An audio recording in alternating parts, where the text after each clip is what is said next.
Oke, Assalamualaikum warahmatullahi wabarakatuh. Jumpa lagi sama gue Fahmi Sahlan di channel YouTube Pangeran Bersatu. Oke, dan video kali ini gue akan membuat satu reaction atau ya satu reaksi terhadap sebuah video yang gue lihat di Instagram, dan video itu cukup viral, cukup banyak yang nonton. Video itu adalah video seorang cewek, gua nggak kenal dia siapa, gua nggak tahu dia siapa, tapi kayaknya dia selebgram karena view-nya banyak banget dan yang nge-share pun banyak. Jadi di video itu dia beropini tentang sebuah paradigma yang mesti dipegang oleh seorang cowok, dan gua akan memberikan reaction terhadap video tersebut. Nanti gue tampilkan di sini foto ceweknya, mungkin lo tahu juga apa videonya.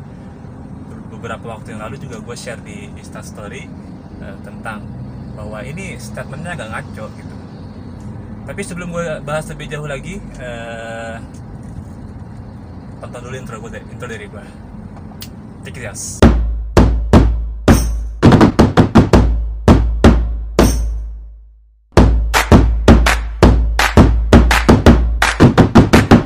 Ya, jadi di video itu gue ngeliat karena banyak yang nge-share. Jadi gue lihat nih di story yang gue follow teman-teman gue di Instagram, kok 1, 2, 3, 4, 5 tuh banyak yang nge-share dia gitu. Gue penasaran nih ngomong apa sih nih orang. Akhirnya gue tontonlah video itu.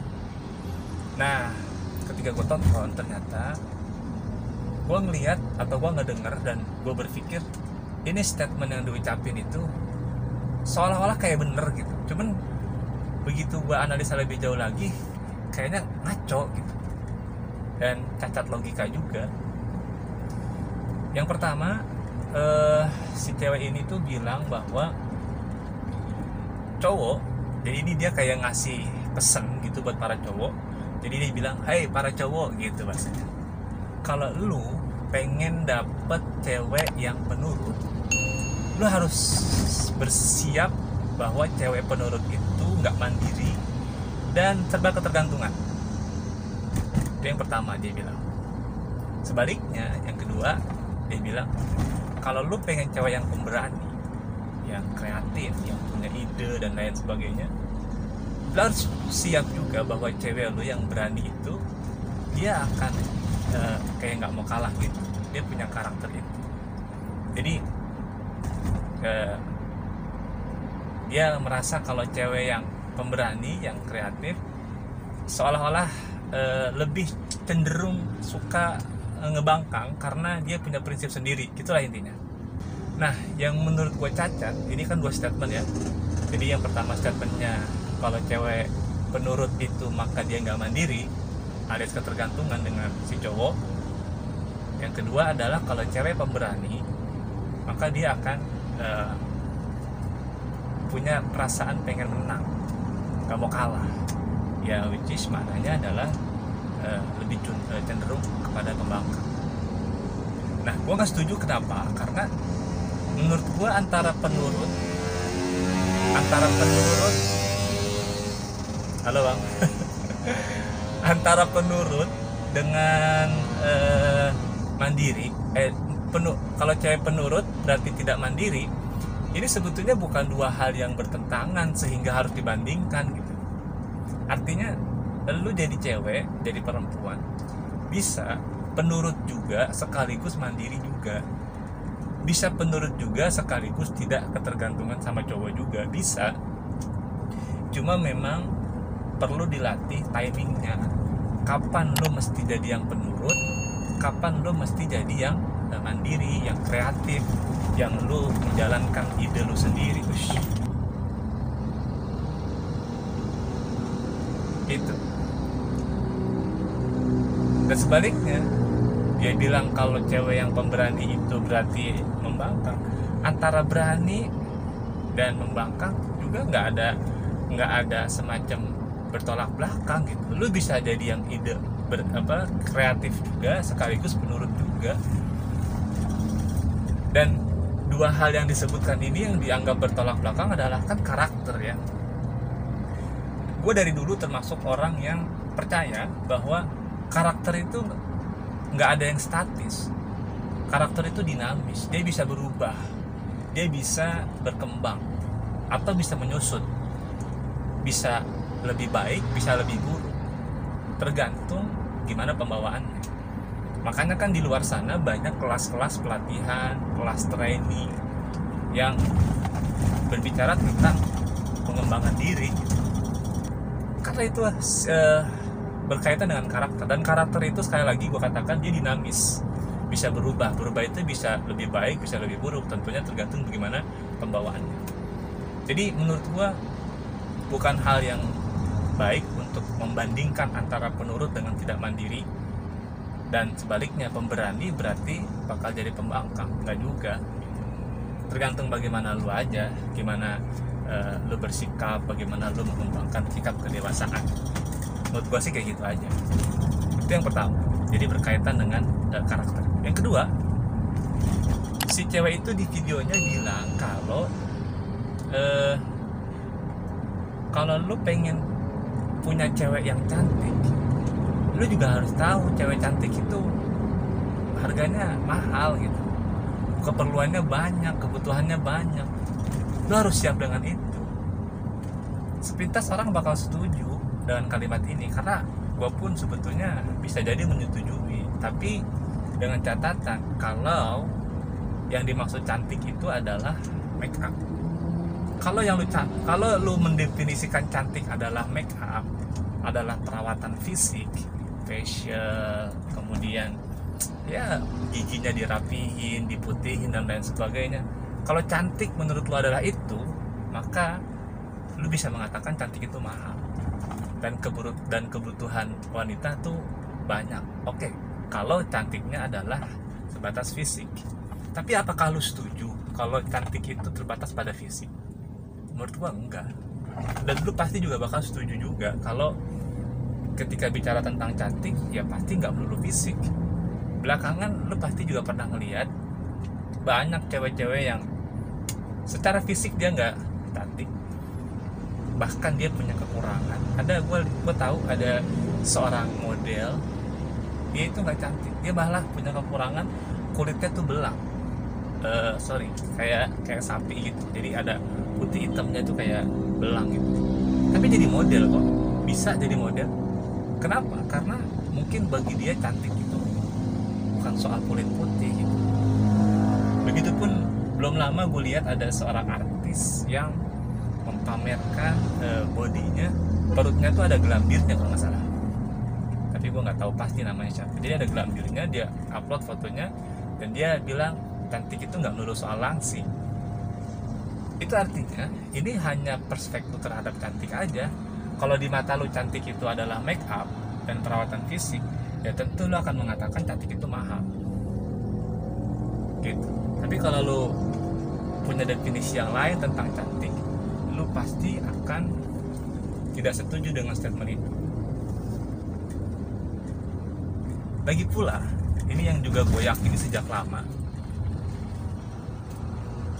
orang tuh bisa cinta sama kita itu bukan karena kita cantik atau jelek, bukan karena kita ganteng atau jelek, bukan.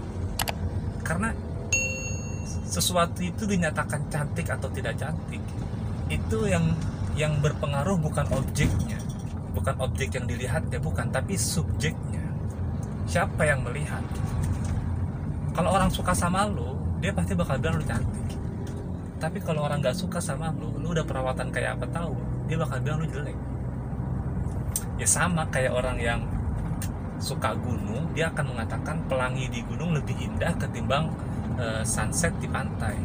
Tapi sebaliknya bagi anak pantai akan mengatakan sunset di pantai akan lebih indah ketimbang pelangi di gunung.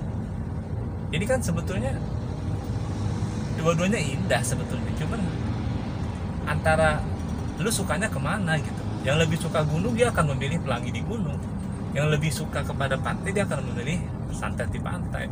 Jadi cantik atau nggak cantik itu yang jadi tolak ukur bukan objeknya, tapi siapa yang lihat, subjek.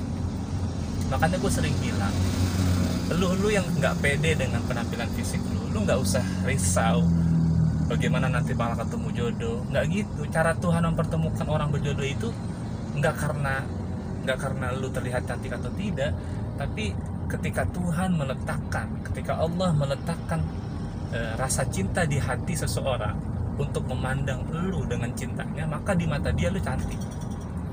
Walaupun dalam pandangan yang lain, di orang yang tidak diletakkan cinta di hatinya kepada lu oleh Allah, ya lu bakal kelihatan jelek. Ya itu wajar.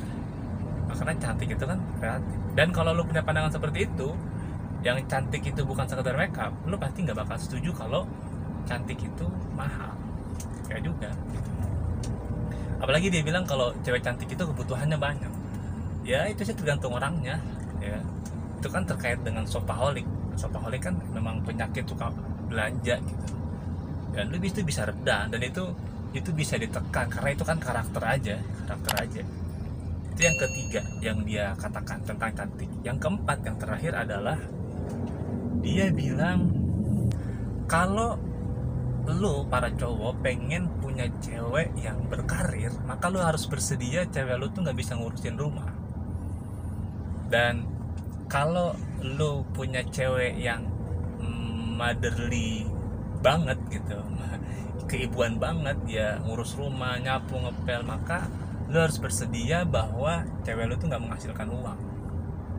Ini juga menurut gua ngaco, karena pertama lagi definisi tentang karir. Kalau di mata lu karir adalah ngantor, karir adalah jabatan, ya oke lah, statement itu bisa jadi bener. Kalau cewek berkarir dengan definisi karir yang ngantor, berjabatan itu seperti yang dia maksud, maka cewek karir nggak bisa bersihin rumah ya, karena waktunya harus ngantor gitu. Tapi kan gua melihat karir itu nggak cuma itu, men.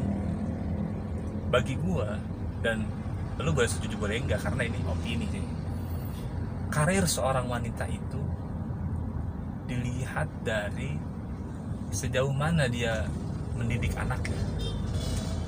Kalau dia bisa atau berhasil mendidik anaknya untuk menjadi orang yang baik, yang soleh, menurut gue itu karir tertinggi buat dia. Karena gue pernah baca satu kisah, entah ini kisah nyata atau fiktif, gue nggak tahu. Jadi ada satu alumni kedokteran UI,